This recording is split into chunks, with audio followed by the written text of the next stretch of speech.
Yes, hello, greetings everybody out there. How are you? Yes, you're with future Prof JWL. It's a beautiful home there. Yes. So this evening, I think before we wind up the day, I would like to give a brief concerning one of the important recent topics we've covered, in particular concerning applications of GTNC and some of the new ideas we've come across concerning the symbol set identities. So mathematics and the new mechanics we've developed in our recent paper has already gotten some interesting applications, and I would like to talk to you about them.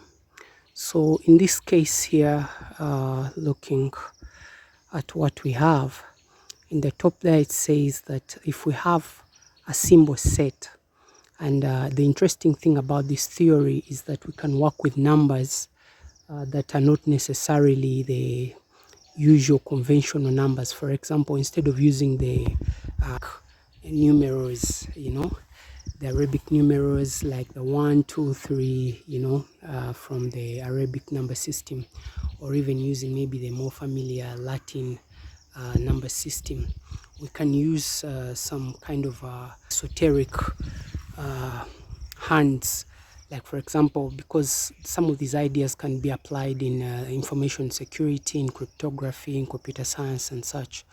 But even in other things like in genetic engineering, for example, when treating, let's say, genomes or genetic code as numbers or, information expressions. So we see that in the first line there, we declare a symbol set.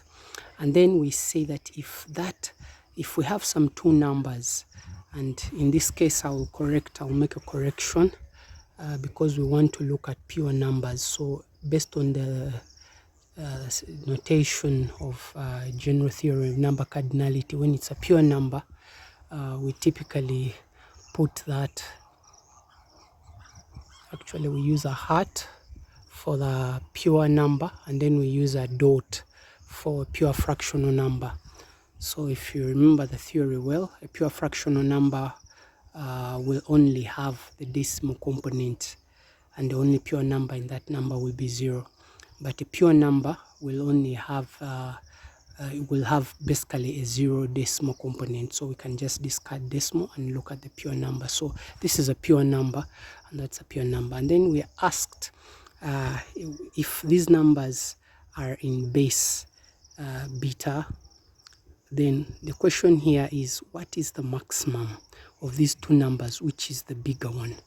And then below here we have a more interesting one that says, if we compute the summation of these two numbers, what will be its cardinality? So talking of which, we are currently looking at whether we might actually use the inverted pi as the symbol for cardinality.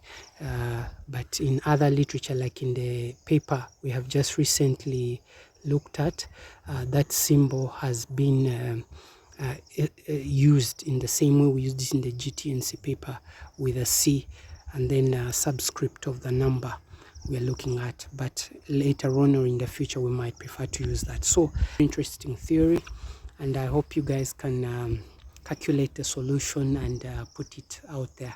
So that's it. See you guys. JWL mutual I search, and yes, sorry I had to come when I'm been doing some manual work.